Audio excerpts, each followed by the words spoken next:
Buenas tardes. Vamos a iniciar ahora esta lección 19 de metafísica. Quiero partir recordándoles que este miércoles tendremos la segunda prueba del curso. Esa prueba va a tener un valor del 25% de la nota de presentación examen, según la programación que hemos tenido. Va a ser una prueba asincrónica, para la cual ustedes van a tener un tiempo de 24 horas. Entonces, la prueba se abre el día miércoles a las 2 de la tarde y se va a cerrar el día jueves a las 2 de la tarde. No deberían tener que ocupar 24 horas para contestarla, ¿no? Va a tener dos partes, cada parte tiene dos preguntas, cada pregunta tiene un valor de 1,5 puntos, cada parte son 3 puntos, a lo cual se le suma un punto base. Por tanto, cuando ustedes después vean el puntaje que reciben en el SpeedGrader, la idea es que a ese puntaje que aparezca ustedes tienen que sumarle un punto y esa es la nota con la cual que ustedes van a tener. Bien, van a tener una ayudantía, entiendo, mañana, entonces les recuerdo que eso va a ser, y el día miércoles entonces no vamos a tener clases porque la idea es que ustedes van a estar pensando, reflexionando sobre la respuesta a las preguntas. Quiero compartirles pantalla para que retomemos la discusión de los temas que estábamos tratando hasta el miércoles de la semana pasada. Entonces, lo que hemos estado haciendo ha sido... Profesor, sí, alguien tiene una pregunta. sí, yo, perdón, es que antes de empezar, o sea, a continuar con la clase, eh, teníamos una duda del estudio para la prueba Ujú. sobre las notas que usted subió a Canvas. ¿Hasta qué página entra aproximadamente? Que como que tenemos una confusión de hasta la materia que entra. Como, es como hasta el presentismo. Mira, es la unidad sobre tiempo, es la unidad sobre ¿Ya? tiempo, pero depende hasta dónde lleguemos hoy día. Ah, ya, ok. Entonces, hoy día es la última sesión, pero si usted fija en la unidad de tiempo, hay una primera parte que es la explicación de las distinciones fundamentales, eso ya lo hemos visto, y después Ujú. viene una parte que son argumentaciones a favor de una ontología de seriedad, argumentaciones contra una ontología de seriedad y contra una ontología presentista. Eso todavía no lo hemos visto, yo creo que eso no va a entrar, digamos, ¿no? Por más que me apuro hoy día, no creo que lleguemos a ese punto. Y eso es, no me acuerdo qué página es, pero como digo, la idea es que hasta lo que veamos hoy día va a ser lo que va a entrar en la prueba. Profesor, Ya, y realismo y antirrealismo no Sí, entra sí, sí, nada. sí, sí, sí, sí entra. Sí, sí, sí, creo que sí. Claro, no entra la primera parte, pero después cuando vemos la discusión de Sí, antirrealismo racional, antirrealismo global, sí, claro que entra. ya, ok. Perfecto. Entonces, lo que hemos estado conversando, y esto sí entra en la prueba, es la distinción entre estas posiciones acerca de la extensión de, del dominio de cosas temporales, ¿no? Entonces, tenemos una posición que es la más económica, que es el presentista, que sostiene que solamente existe el presente, que todo lo que existe, ese todo sin ninguna restricción, existe en el presente. Ustedes se pueden dar cuenta que cuando un filósofo adopta una posición de este estilo, automáticamente también asume un compromiso explicativo, porque tiene entonces que explicarnos por qué razón nosotros creemos que hay cosas pasadas, hechos pasados o hechos futuros, eh, cómo es que las cosas que nosotros decimos acerca del pasado y el futuro son verdaderas cuando lo son. Por supuesto, una alternativa sería decir que nunca son verdaderas, digamos, o algo así, pero nuestras intuiciones, que son muchas de esos enunciados acerca del tiempo pasado, tiempo futuro, son verdaderas. Entonces, el presentismo tiene que ir unido a una tarea explicativa de, como digo, estas intuiciones. El eternalista, por otra parte, o tetradimensionalista, sostiene que los tiempos pasados, presentes y futuros existen por igual. Tienen, por decirlo así, son todos entidades de pleno derecho de nuestra ontología. Y cuando nosotros hablamos de todo sin restricción, el todo incluye los acontecimientos pasados, incluye acontecimientos futuros y por supuesto incluye los acontecimientos presentes. Recuerden ustedes que usualmente el eternalista va unido con una ontología de serie B, en donde no hay un presente privilegiado. Por tanto, pero puede darse una forma de concepción en donde tenemos el bloque completo de realidad y hay un presente que siempre se está moviendo. Bien, y tenemos una tercera posibilidad, que es esta concepción de bloque creciente, en donde la realidad es este bloque que incluye todos los acontecimientos pasados hasta el instante presente y que va creciendo permanentemente a medida que va añadiéndose nuevas capas de realidad a ese gran bloque. También conversamos acerca de también que uno lo puede agrupar junto con la teoría de bloque creciente, porque es una teoría en donde existen, por decirlo así, no es solamente el presente lo que existe, pero aquí la diferencia es que el futuro está, por decirlo así, es mucho más exuberante que el presente y el pasado. El presente y el pasado es una única, por decirlo así, corriente de acontecimiento, mientras que el futuro está constituido por todas la multitud de formas alternativas en que podría desarrollarse la realidad. Y esas formas alternativas que existen por igual en el futuro, luego van desapareciendo a medida que va avanzando el presente y solamente una de ellas va, por decirlo así, siendo seleccionada como aquella que ha acaecido. Entonces, la realidad es este, por decirlo así, árbol súper exuberante hacia arriba y súper magro hacia abajo, que va perdiendo ramas a medida que pasa el tiempo. Las ramas futuras alternativas que no se realizan desaparecen. Bueno, hemos estado conversando sobre esto y lo que vamos a ver ahora, aquello a lo cual quiero dedicarle tiempo esta sesión, y creo que posiblemente podríamos terminar esta sesión, es explicar ¿qué razones son aquellas que se han dado para aceptar una ontología de serie A? O sea, una ontología en donde uno asume que el presente es algo objetivo, que tiene un valor ontológico fundamental y que, bien, ya sea que es lo único que existe, como pasa para el presentista, o es aquello que especifica la naturaleza de la serie temporal completa, porque la posición relativa de cada evento respecto del presente tiene una importancia fundamental para la naturaleza del tiempo. Y hay tres grandes razones que han sido indicadas o presentadas para defender una ontología de este estilo, una ontología de serie A. Ustedes lo han visto en McTaggart, algunas de ellas yo también le he dedicado tiempo ahora, así que las indicaciones que voy a hacer en este momento van a ser un poquito más esquemáticas si ustedes quieren. Pero esas razones tienen que ver, en primer lugar, con consideraciones acerca de la fenomenología del tiempo y asociado con la fenomenología del tiempo, con ciertas intuiciones que quedan reflejadas o documentadas, si ustedes quieren, en la estructura semántica y gramatical de los lenguajes naturales. Los lenguajes naturales que nosotros hablamos tienen un tipo de estructura y la idea para muchos filósofos es que esa estructura que tienen los lenguajes naturales es una manera de reflejar la manera en que se nos presenta la realidad. Por tanto, bien, entonces sería una razón para aceptar esa manera en que se nos presenta la realidad.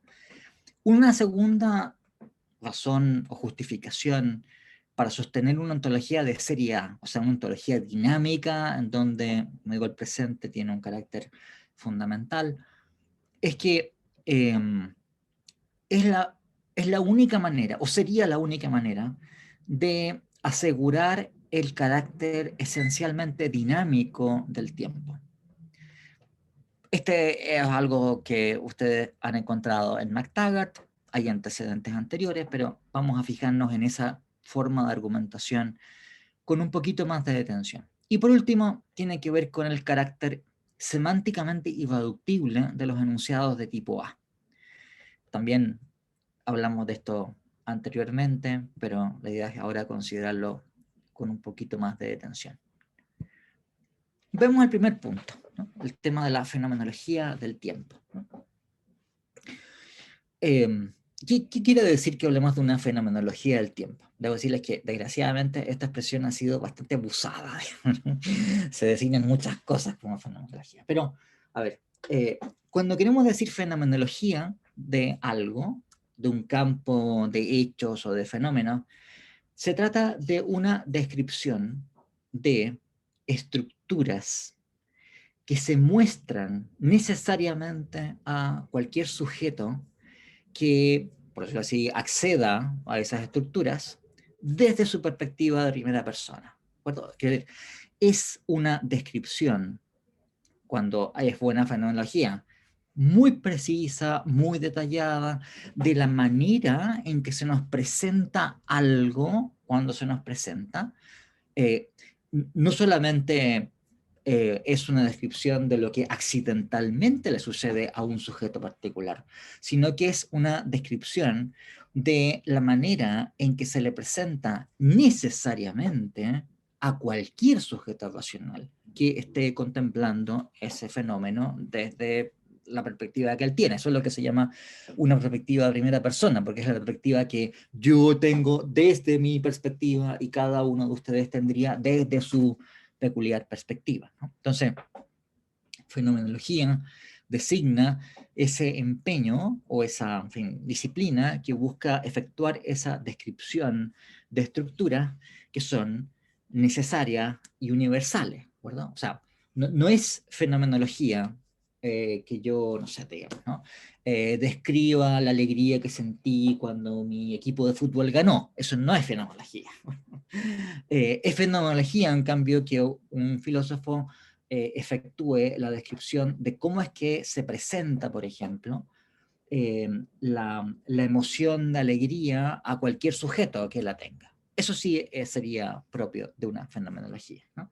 Les hago la aclaración porque, desgraciadamente, algunas veces se ocupa la expresión, como les digo, de una manera un poco laxa, y se habla de fenomenología para designar cualquier tipo de descripción que a uno se le ocurra, ¿no? No es cualquier tipo de descripción, es una descripción de estructuras necesarias y universales, de el modo de aparecer para un sujeto racional. Y por supuesto, la fenomenología de un fenómeno, de un campo de cosas que se muestran, phenomenon, como ustedes saben en griego significa lo que se muestra, ¿no? De phaino. Entonces, la fenomenología de algo tiene un valor evidencial, ¿verdad? Si a mí se me aparece como que P es el caso, bueno, eso es una razón para pensar que P es el caso. Por supuesto, la apariencia que se me presenta, apariencia en el sentido de que es lo que se me muestra, podría no ser fiable, por ejemplo, pero si fuese así, se requiere una razón especial para pensar que esa fenomenología no es confiable, que las cosas no son tal como se me muestran en esa fenomenología, ¿no? Entonces, la idea es la fenomenología que se tenga sobre un campo de hechos o entidades o fenómenos es una razón para pensar que las cosas son tal como se nos muestran, pero es una razón defectible, ¿de acuerdo? Es una razón que admite ser corregida por otro tipo de consideraciones, con otro tipo de evidencia que eventualmente deben hacernos corregir la impresión que nosotros tenemos inicialmente. Para colocar un ejemplo muy típico, ¿no? Los seres humanos siempre han descrito, por ejemplo, que el sol sale y se pone todos los días, ¿ya? Nosotros, de hecho, hablamos de esa manera. Decimos que el sol ha salido o que se pone, o en fin. Pero claro, ha sido un hallazgo astronómico saber que esto es una apariencia, que el sol realmente no sale ni se pone, sino que la Tierra está girando sobre su propio eje, y eso es lo que nos genera la ilusión, como si el sol estuviese saliendo y poniéndose, ¿no? Bueno, con una fenomenología pasa una cosa semejante. Hay una manera en que se nos muestran los fenómenos, y eso es algo que tiene un valor evidencial, pero no es necesario que ese valor evidencial sea definitivo. Podrían haber razones que nos hagan desconfiar de esa apariencia, ¿no?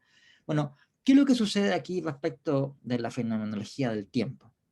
Que, claro, nos muestran algo, y esa manera en que se nos muestran los fenómenos es una razón para pensar que las cosas son así.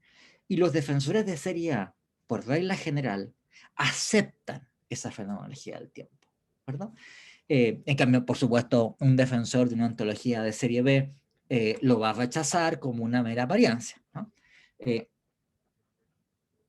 Las razones vamos a indicarlas más adelante, pero bueno, ustedes lo han visto ya en McTaggart, no sé, el paradoja de McTaggart, si ustedes quieren, es un argumento para desechar esa fenomenología como una mera apariencia, o sea, una manera en que se nos muestran las cosas que nos dan cierta ilusión acerca de cómo son realmente, pero que no es la forma en que son las cosas, ¿no?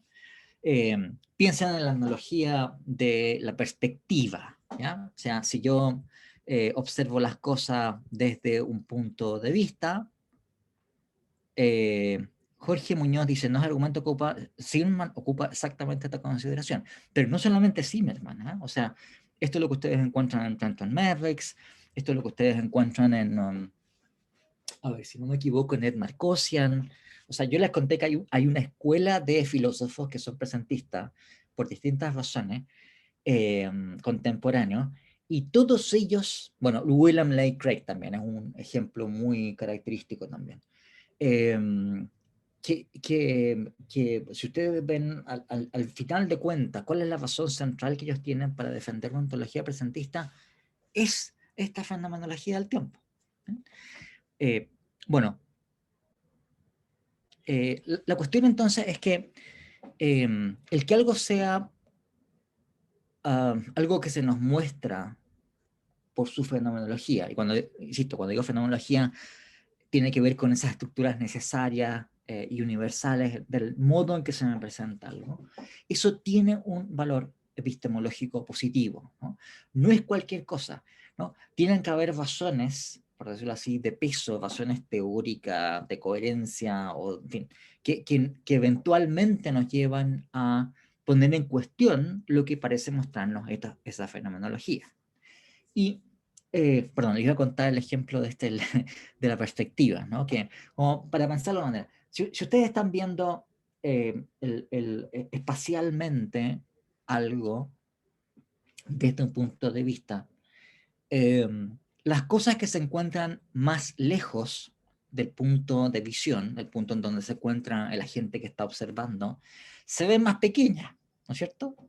De hecho, cuando uno aprende en el colegio a hacer perspectiva, entonces es típico que uno hace los puntos de fuga, digamos, ¿no?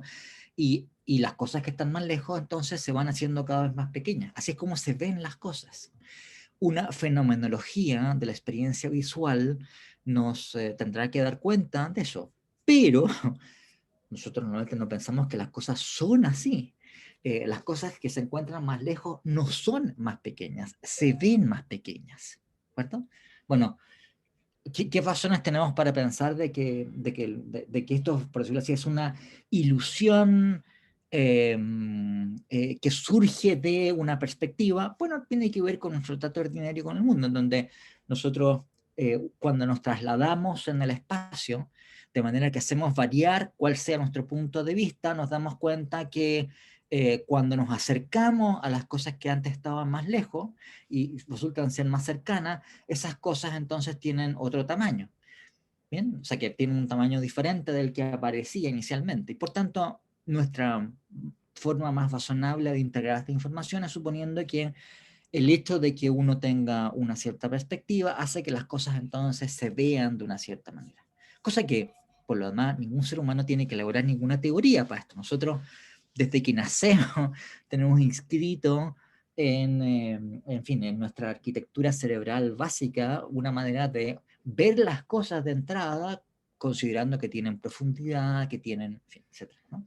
Digo, esto no es una cosa que uno elabore en virtud de una teoría, sino que naturalmente nuestra manera de procesar la información visual tiene ya en cuenta el efecto de la perspectiva. Bueno, vamos a ver otro ejemplo sobre esto. Cuando vemos temas sobre persistencia en el tiempo, también ustedes van a considerar cómo hay ciertas consideraciones que tienen un apoyo muy directo en la fenomenología. Y noten ustedes cómo directamente unido, aunque no siempre tiene que ser así, pero en este caso sí se da una vinculación, con lo que parece mostrar esta fenomenología, es que ustedes encuentran que nuestra forma de hablar, nuestra manera de describir el mundo, sigue esa fenomenología. Insisto que no es una cosa que se da, esto no es una, en fin, una evaluación 1-a-1, ciertamente, pero en muchos casos ustedes encuentran que hay cierto tipo de conexión entre estas dos cosas. Esto es, la estructura semántica de los lenguajes naturales mediante los cuales nosotros describimos las cosas están correlacionadas con la manera en que esas cosas se nos muestran. Y es obvio que tenga que ser así. ¿De qué otra manera habría de ser? ¿No? Entonces, los lenguajes naturales son lenguajes que yo no conozco ningún ejemplo en contrario, digamos, ¿no? Por supuesto que podría haber un lenguaje hipotético, digamos, que fuese diferente, pero por lo que sé, todos los lenguajes naturales son lenguajes en donde las atribuciones verbales, o sea, cuando nosotros hacemos una afirmación sobre algo, ¿no? Son atribuciones que siempre están cualificadas temporalmente, de manera que se asume que hay un punto de referencia que ha de ser el presente. Entonces, si ustedes quieren, está inscrita en nuestras gramáticas que nuestra descripción de las cosas que suceden en el mundo, o que creemos honestamente que suceden en el mundo, se efectúan siempre desde una perspectiva temporal en donde se asume, por decirlo así como la descripción espacial, la manera en que se nos presentan las cosas depende de un punto de vista que es aquello del cual se va a fijar los puntos de fuga de las perspectivas, etc. De una manera semejante, nuestras descripciones del mundo asumen una cualificación verbal que tiene como punto de referencia el presente. ¿Okay? Entonces, la evidencia que tenemos aquí tiene que ver con esa manera en que se nos presenta los fenómenos temporales y tiene que ver también con la manera en que esa perspectiva temporal queda reflejada en nuestra manera de describir las cosas. O sea, noten ustedes que no hay algo así. Por supuesto, uno puede usar un verbo en infinitivo, por ejemplo, pero un verbo en infinitivo es un verbo que no está conjugado. Es un verbo en infinitivo, que no nos sirve para elaborar oraciones que tengan condiciones de verdad, por ejemplo, ¿no? Cualquier verbo que pueda aparecer en una oración, para que esa oración llegue a tener condiciones de verdad, y como ustedes sabrán, para que haya una oración tiene que haber un verbo, por lo menos algún verbo, ¿no? Los verbos siempre están conjugados, y la conjugación siempre tiene una connotación temporal. Tiene otras connotaciones, naturalmente, ¿no? Si la acción fue una acción que se ha desarrollado de manera continua, o fue una acción puntual, o en fin, consideraciones de ese estilo, ¿no? O son cosas que no han acaecido, pero que podrían haber acaecido, etc. Pero siempre tiene una connotación temporal. Bueno, entonces, la manera en que nosotros describimos el mundo, tal como lo permiten nuestros recursos gramaticales, de los lenguajes naturales, recursos gramaticales que nosotros hemos desarrollado a lo largo del tiempo, no por casualidad, sino porque tienen que ver con la manera en que las cosas se nos aparecen, ¿no? Dan cuenta de estas intuiciones Y esa es una razón positiva, ¿no? Eso tiene un valor epistemológico positivo a favor de una ontología de serie A. Bueno, yo creo que les comenté en sesiones pasadas que hay unas famosas lecciones que dio Husserl en 1905, que más sobre la fenomenología del tiempo inmanente, ¿no? Tiempo inmanente porque es la manera en que se me parece, por decirlo así, la manera en que un sujeto accede a los fenómenos temporales. Lo distingue Husserl del tiempo trascendente porque una cosa es la manera en que uno, y otra cosa es como uno va, por decirlo así, a proyectar el tiempo del universo, digamos, el tiempo en que suceden los fenómenos físicos, que es una elaboración que tiene como punto de partida esa manera básica en que se representa el tiempo, pero lo proyecta de una manera generalizada. Bueno, y son bien interesantes esas cosas que hizo Husserl en la fenomenología del tiempo inmanente, ¿no? Ustedes pueden encontrar este cuadrito, lo copié nuevamente, ustedes saben que yo no soy incapaz de elaborar cuadros así como este, ¿no? Mis conocimientos sobre hacer dibujo y cuestiones así son extremadamente elementales. Pero, entonces, la descripción que hace Husserl en estas lecciones acerca de cómo la fenomenología del tiempo, tal como se nos presenta, este cuadrito no aparece en ese, pero está tomado de lo que dice allí Husserl. Supongamos que tenemos esta línea de aquí que indica la línea del tiempo, ¿ya? Supongamos que tenemos una secuencia en la que, como digo, hacia la derecha está el pasado, hacia la izquierda se encuentra el futuro. Tengo un evento C, un evento B y un evento A que se van produciendo sucesivamente, ¿no? Entonces, las observaciones de Husserl son las siguientes, que piensen ustedes en lo que sucede cuando ustedes escuchan una melodía musical, ¿no? Profesor, Pero un segundito, Vicente, que ya sé que te iba a interesar, ¿no? Si ustedes escuchan una melodía, en cada tiempo ustedes van a estar escuchando una nota, pero una nota aisladamente no forma una melodía. El escuchar una melodía supone la posibilidad de integrar una secuencia de notas que van a tener un volumen, un timbre, aparte de un tono específico, en una unidad. Por lo cual ustedes, a la medida que están escuchando una nota que forma parte de una única melodía, tienen que ser capaces de retener las notas anteriores que conforman el tema musical. ¿Verdad? Bueno, ese es el tipo de fenómeno en el cual se centra Husserl, ¿no? Si ustedes están nada más escuchando una melodía que ustedes conocen, se produce el fenómeno además inverso, que las notas que vienen son de alguna manera también anticipadas en nuestro escuchar la melodía. Escuchamos una nota como parte de un todo que nosotros ya podemos de alguna manera suponer, por decirlo así, que está dado. ¿Bien?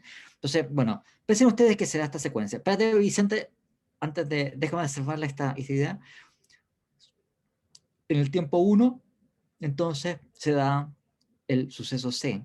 Y lo que aquí está indicado con esta línea diagonal es que de alguna manera lo que se ha experimentado o vivenciado respecto del evento C se preserva retentivamente hasta que sucede el evento A, ¿no?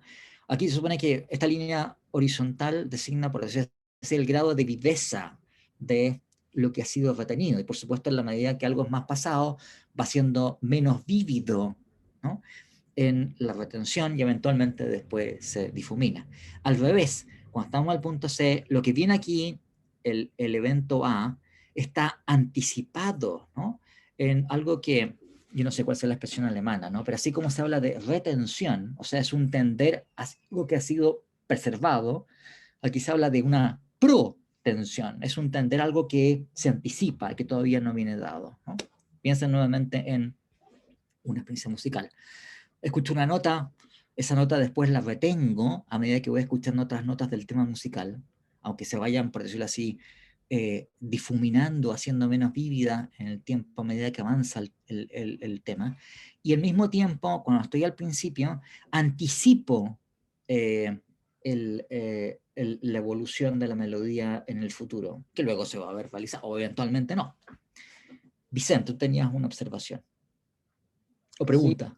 Es una duda, quizá entré muy entre medio, pero tenía la impresión de que cuando hacía referencia a la fenomenología del tiempo, pareciera ser que como que avanza en una tesis como de corte como presentista, por así decirlo.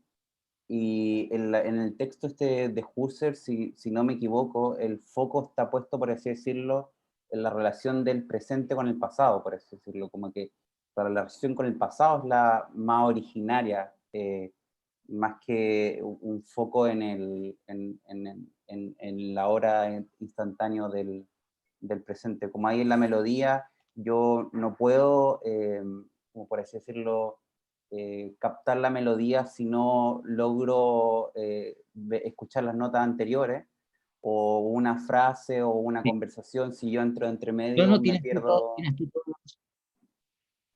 tienes tú toda la razón, Vicente.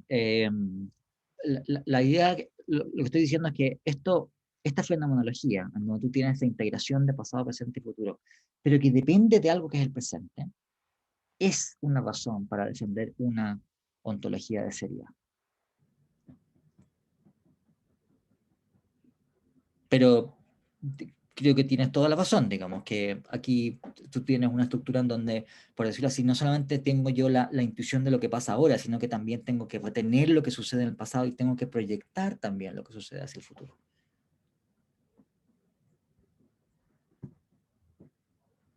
Todo bien. Bueno, ¿Profe?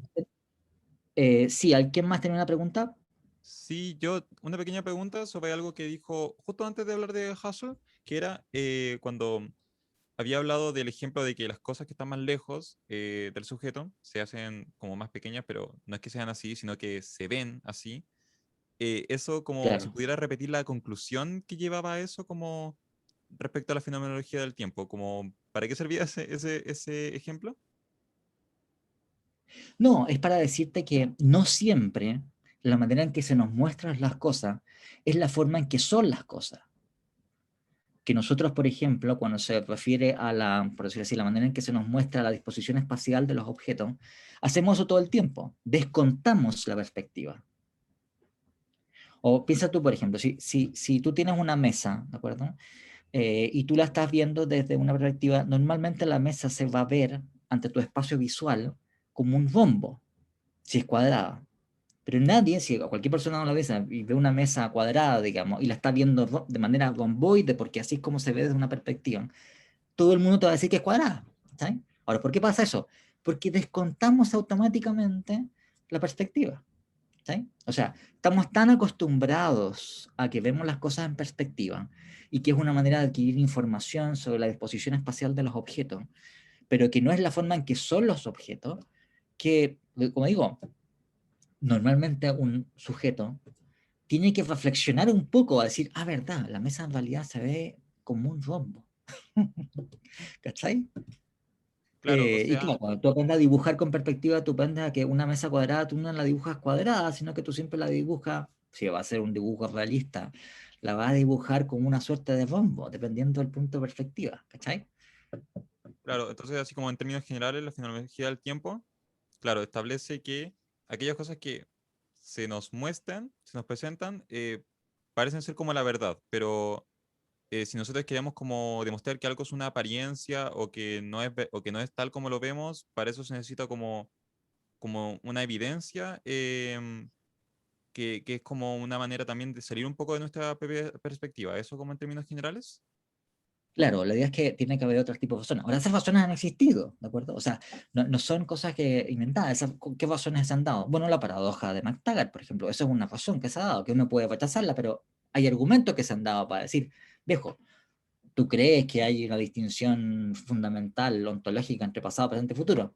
Eso es una ilusión, no hay tal cosa, ¿no? Por supuesto, McTaggart después quería inferir de eso que no hay tiempo, etcétera, ¿no? Pero también tú te encuentras con eso, con quienes sostienen, por ejemplo, por razones que vienen de la relatividad especial, de que no hay un presente absoluto, ¿cachai? Eso también son consideraciones teóricas de un tipo que nos llevan a, eventualmente, a desechar lo que nos muestra la fenomenología como una mera apariencia. Pero también cabe la actitud contraria. La actitud contraria que tú encuentras en Pryor, que tú encuentras en Zimmerman, en Trenton Merricks, en Ned Markosian, en donde la posición es más bien, no, hay que aceptar lo que nos muestra la fenomenología. Lo que nos muestra esta fenomenología es cómo son las cosas. Y la evidencia que eventualmente provenga de la relatividad especial es evidencia que tendremos que reinterpretar filosóficamente. Que por lo más, eso es lo que hacen estos autores. Bien. Perfecto, muchas gracias. O sea, yo con esto tampoco te puedo resolver el tema de decirte, mira, esta es la firme. Ahora, yo tampoco lo he ocultado. Yo soy tetradimensionalista. pero quiero plantearles cómo es el cuadro o el esquema general de las posiciones sistemáticas que se adoptan sobre esta cuestión. Ok, entonces, ¿cuál es el punto aquí central? Es que claramente la fenomenología del tiempo apoya una concepción ontológica de serie A. ¿Esto qué implica? Que tenemos una razón para pensar que las cosas son tal como nos muestra la fenomenología, ¿verdad? El principio, esto se conoce en epistemología contemporánea como el principio fenomenológico, justamente, que es que si a uno le parece que P, entonces uno tiene una justificación para creer que P, a menos que exista evidencia ulterior que desvirtúe esa evidencia inicial, ¿no? Si yo veo como que hay una mesa en la habitación, yo tengo una razón para pensar que hay una mesa en la habitación. Ahora, esa evidencia, que es evidencia perceptiva, por ejemplo, es defectible. ¿Por qué? Porque yo podría eventualmente decir, mira, no, en realidad tenéis que desconfiar de esto, porque hay un holograma que pusieron, no sé, unos espías de la CIA y que nos hacen creer que hay una mesa, pero en realidad no hay una mesa, ¿no? O debo yo desconfiar de lo que se me muestra porque me pusieron una droga que me hace ver alucinaciones, y etcétera, ¿no? O somos engañados por un genio maligno.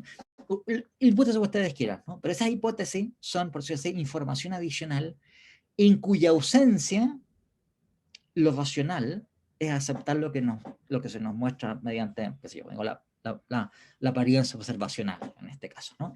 Y aquí pasa lo mismo. En ausencia de otras razones, nosotros estamos justificados, o si ustedes quieren, lo que es racional que haga una gente es que acepte la forma en que se le muestran las cosas. O, en fin, véanlo también con la evidencia lingüística. Si nosotros hablamos de una cierta manera, describimos las cosas como suponiendo que ontológicamente ellas tienen cierta estructura, como pasa, por ejemplo, en este caso, nuestros lenguajes naturales están construidos en donde la constitución de las oraciones dependen de introducir un elemento que tiene un componente temporal irreductible. Y temporal quiere decir que hace una remisión al presente, que son los tiempos verbales. Bueno, por algo se hizo eso, digamos, ¿no? Por algo se han construido los lenguajes naturales de esa manera, porque así es como se nos presentan las cosas. ¿Bien? Bueno, profesor, una consulta. sí. Aquí lo que habla de la fenomenología del tiempo inmanente es que la conciencia que tenemos del tiempo, porque ese es el asunto, ¿no es cierto? La conciencia del tiempo, no es el tiempo, ¿no es cierto? Es la conciencia que tenemos del tiempo. Claro, pero es evidencia de cómo es el tiempo.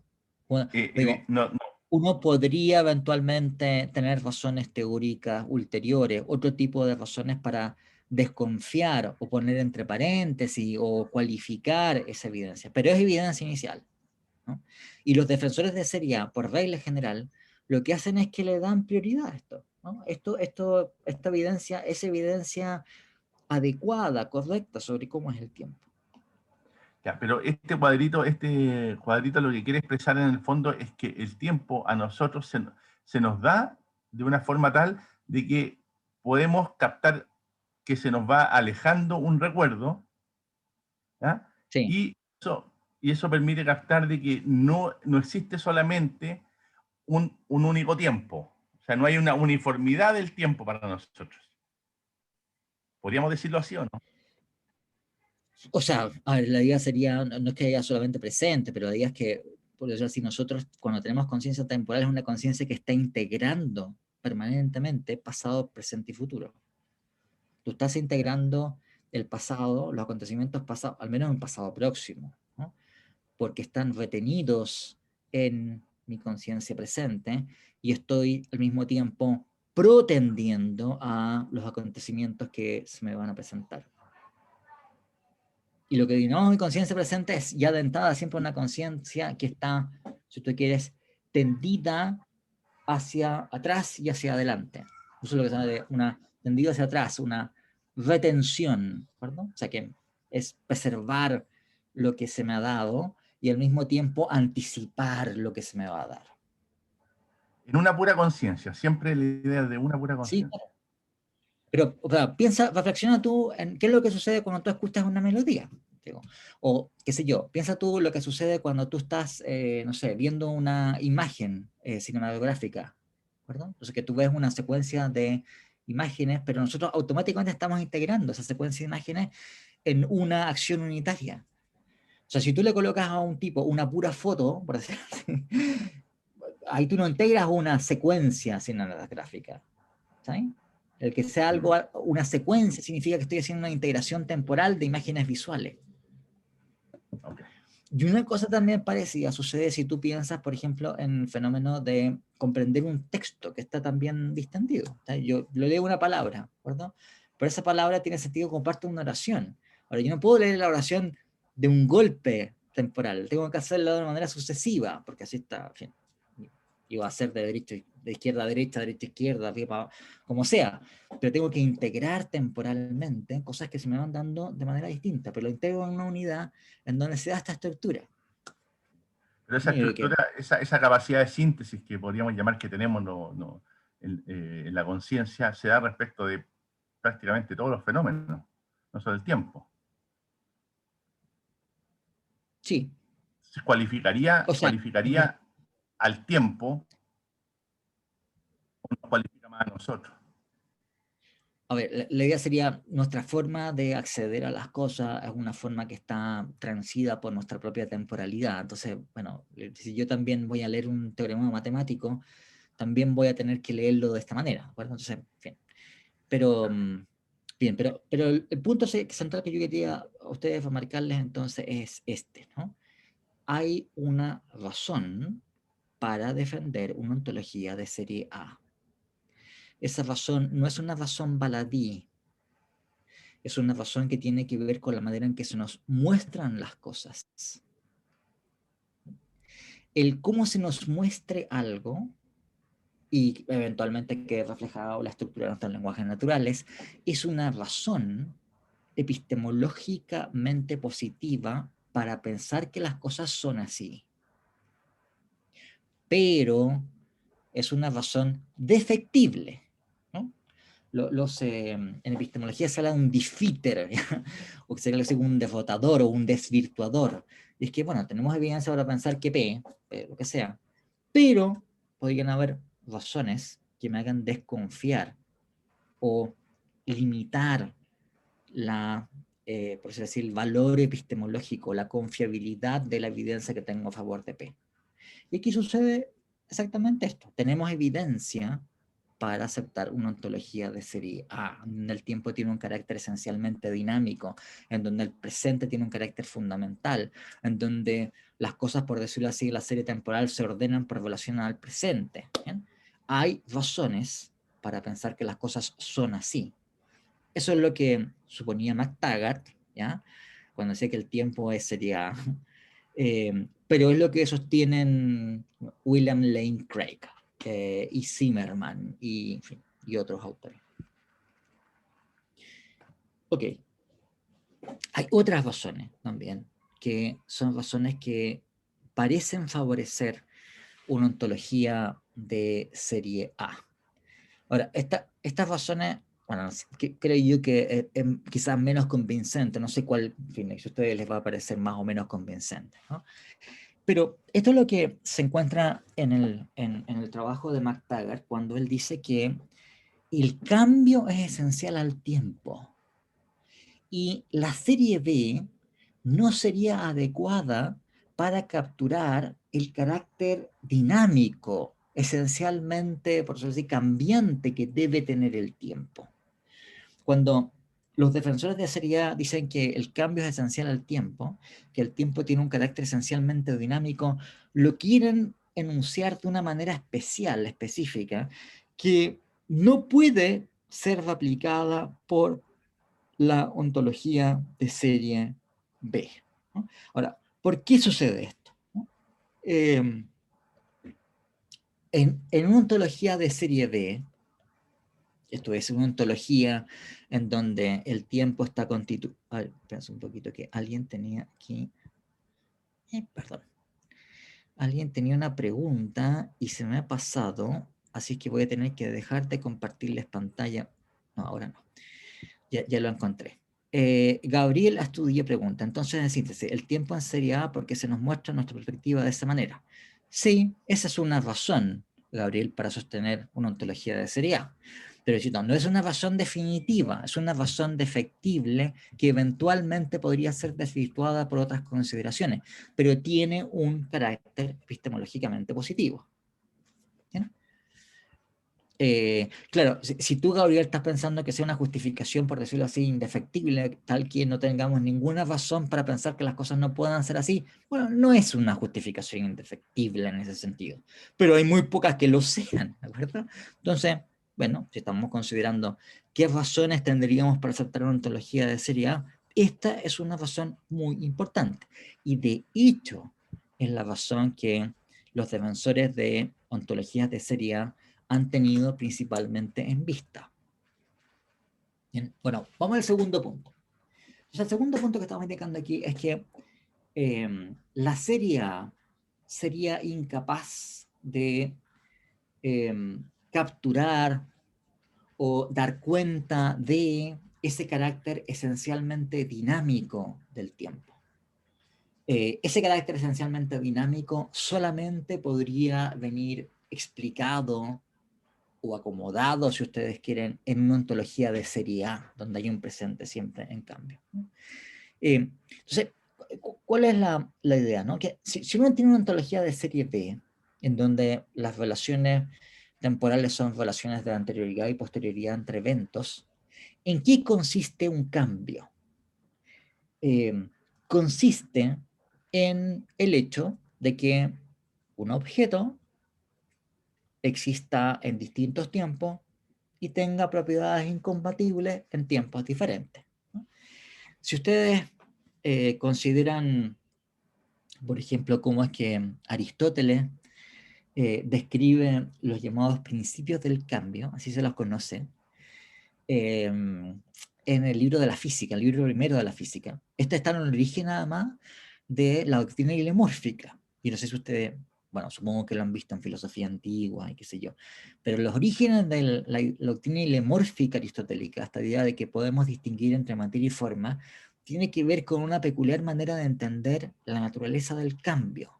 El cambio en esta concepción es algo que presupone, algo que permanece en distintos tiempos, pero que en un tiempo tiene una cierta propiedad y en otro tiempo no la tiene. O al revés, en un primer tiempo no tiene una cierta propiedad y después sí la tiene.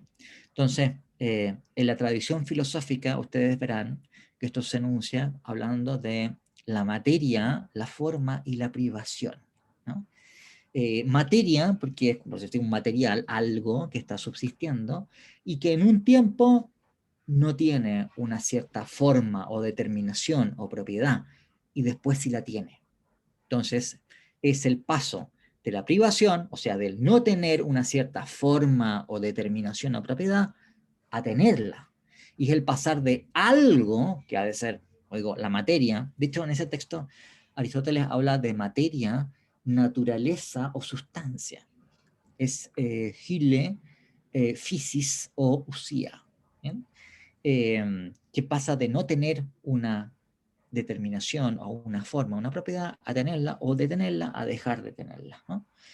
Ustedes recordarán que en el trabajo de McTaggart cita a Russell, en que expresa esta idea de una manera distinta, pero pues el cambio consiste en que tengo una proposición que pasa de ser de verdadera a falso, de falsa a verdadera, o proposiciones que atribuyen una cierta propiedad a un objeto que son verdaderas en un tiempo y no lo son en otra, ¿no? Pero la idea es la misma. El cambio consiste en poseer propiedades incompatibles entre sí en tiempos diferentes. En eso consiste un cambio, ¿no?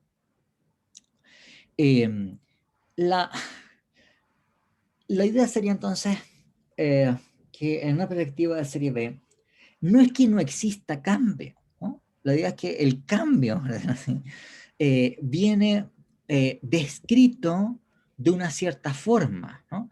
Como el hecho de tener propiedades incompatibles en tiempos diferentes, ¿no? Ese diferencial entre tiempos es lo que hace que exista el cambio. Ahora, cuando los defensores de serie A sostienen que la serie B hace imposible el cambio, naturalmente tienen en cuenta esto, ¿no? No es que ellos no sean conscientes de que se puede describir o explicar la naturaleza del cambio desde esta perspectiva que les he indicado, ¿no? Como tengo un objeto, el objeto existe en el tiempo T1 y el tiempo T2, el mismo objeto, y en el tiempo T1 tiene la propiedad P y en el tiempo T2 no la tiene. ¿Ya? O qué sé yo, tiene propiedades incompatibles en el tiempo T1 y en el tiempo T2. En el tiempo T1 está sentado y en el tiempo T2 está parado y son propiedades incompatibles. Bien, eso es cambio, ¿no? Diferencial de propiedades incompatibles en tiempos diferentes. Pero los defensores de serie A, cuando están diciendo que la serie B hace imposible el cambio, están pensando que hace imposible el cambio no en un objeto, que es lo que estamos viendo, sino que hace imposible el cambio en un evento. Entonces, bueno, esto es algo que demanda una explicación especial, ¿no? En principio, un evento o acontecimiento o en fin, algo que ocurre es un tipo de entidad categorialmente distinto de un objeto, ¿no? Evento designa a el hecho de que un objeto tenga una cierta propiedad en un cierto tiempo que puede ser eventualmente un tiempo puntual, o puede ser una distensión temporal más o menos extensa, ¿no? Puede ser también un evento, a lo mejor no es que un único objeto tiene una propiedad en un tiempo, en un lapso temporal, que como digo, puede ser eventualmente puntual, sino a lo mejor consiste en que varios objetos estén entre sí en una relación o en un plexo de relaciones en un lapso temporal determinado, ¿no? Por ejemplo, ¿qué cosa es un evento o acontecimiento? Bueno, no sé, la Segunda Guerra Mundial, ¿no?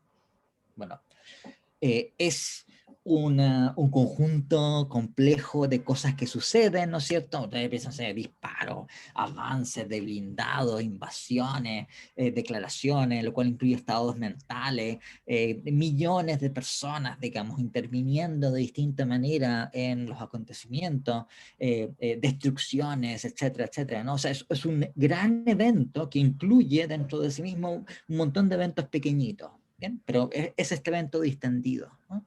O un evento es un partido de fútbol, ¿ya? Entonces, en fin, es también un conjunto de acontecimientos que incluyen las actividades coordinadas de los jugadores y el árbitro y eventualmente el público y la posición de la pelota en distintos puntos, en distintos tiempos, etcétera, etcétera, ¿no? Una fiesta, una clase. Todas estas cosas son eventos, ¿no? Noten ustedes que es característico de un evento que el evento tiene partes temporales, ¿ya? Esto recuérdenlo porque cuando veamos temas sobre persistencia en el tiempo de objetos, esto va a volver a aparecer, ¿no? Los eventos tienen partes temporales, típicamente. Uno puede hablar de, qué sé yo, un partido de fútbol tiene 2 tiempos, ¿de acuerdo?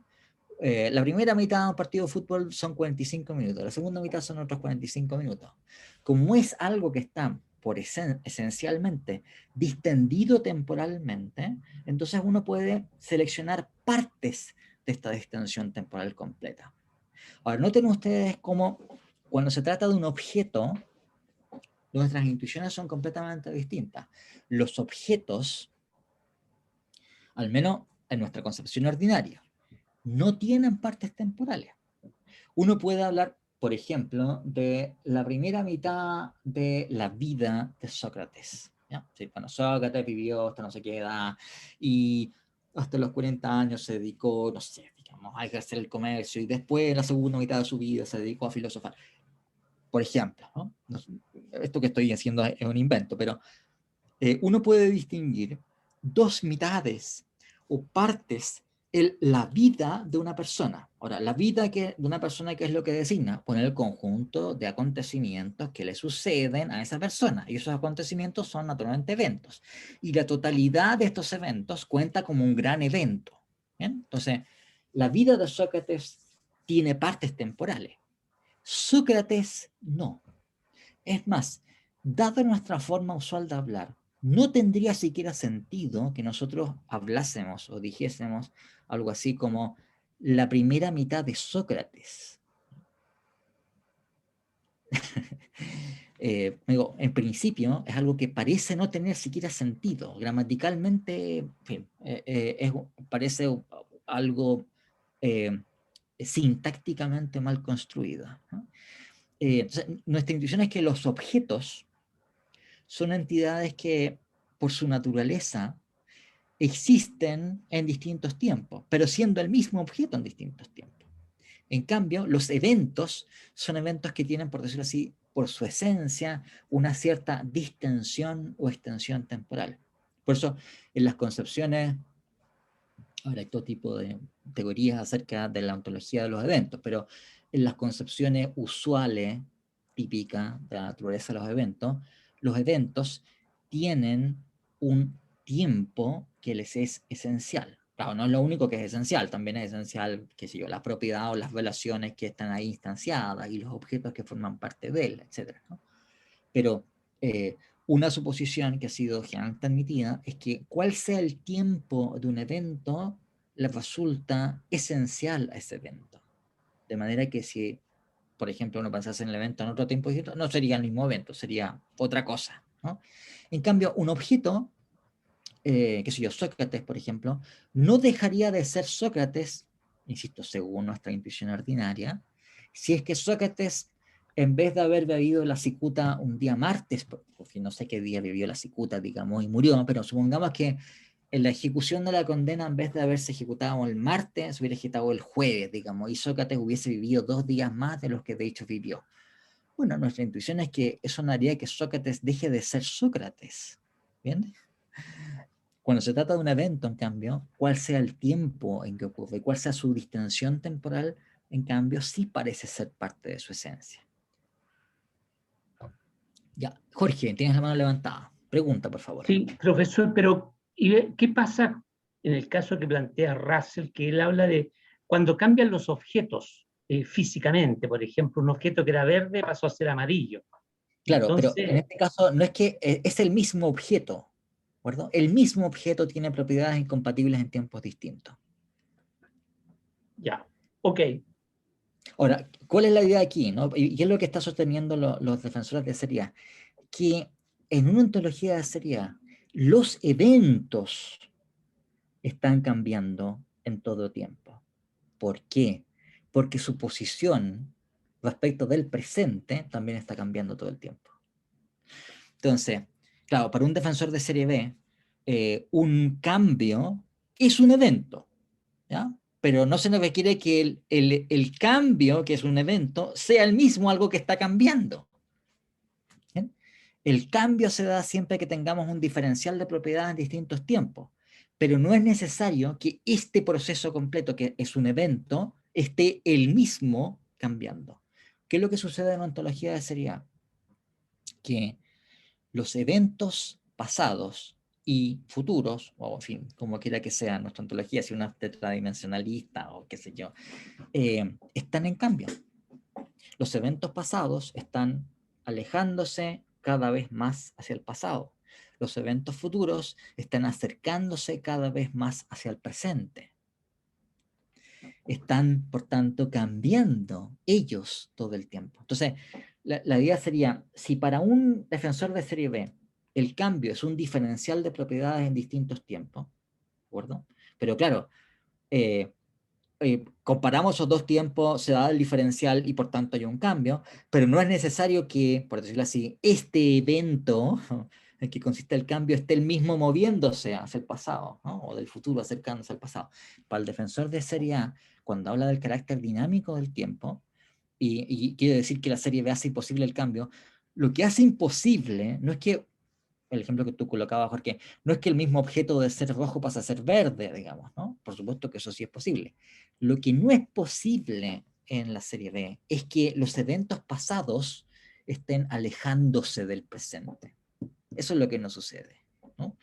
No hay cambio en los eventos.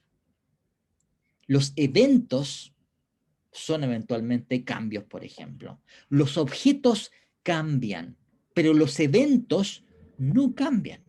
Son cambios, eventualmente, ¿no? Podrían ser la ausencia de cambio, digamos, pero ellos mismos no cambian, porque no están en esta serie temporal que se te va alejando permanentemente en el tiempo, ¿no? Bueno, entonces hay muchos filósofos que frente a este tipo de argumento piensan que el argumento de McTaggart, por ejemplo, es trampa, ¿cachai? Está diciendo la serie B hace imposible el cambio porque es estática, pero ¿por qué es estática? Sí, porque está pensando en cambios de evento, y los cambios de evento, como la muerte de la reina Ana, o en fin, que es un cambio, digamos, ¿no? Cuando ven la reina Ana, que creo que yo le cortaron la cabeza, digamos, ¿no? Bueno, su muerte consistió, en fin, piensa usted, el conjunto de acontecimientos, el cadalso, el hacha y el corte la... Bueno, en fin, esos son cambios naturalmente, son cambios en los objetos que están ahí. Es un diferencial de propiedades de esos objetos, pero no es necesario para que tengamos que ese conjunto de acontecimientos en que consiste la muerte de la reina Ana esté el mismo cambiando por se está alejando hacia el pasado. A ver, Laura, pregunta. Profe, no entiendo bien como por qué en la serie B no se van las cosas alejando o acercando. Si igual van a ser más anteriores o más posteriores. ¿No se podría ver así? O sea, se da así respecto a nuestra perspectiva, pero la idea es que ese hecho perspectival que se da en serie B tiene que ver con nuestra posición en la serie temporal, pero no es un hecho objetivo de la serie temporal. El hecho objetivo y fundamental de la serie temporal es cuál es la distancia de un evento respecto de otros. Ya, perfecto. Bueno, me temo que estamos ya en la hora, así que vamos a tener que quedar aquí. O sea, recuerden que el día miércoles a las 2 no habrá clase, va a quedar disponible sin embargo la prueba para que la contesten y espero que les vaya muy bien. Así que vamos a quedar aquí. ¿Ya? Gracias, profesor. Gracias. Hasta luego. Gracias, profe. Gracias, profesor. Chao, profesor, gracias. Chao.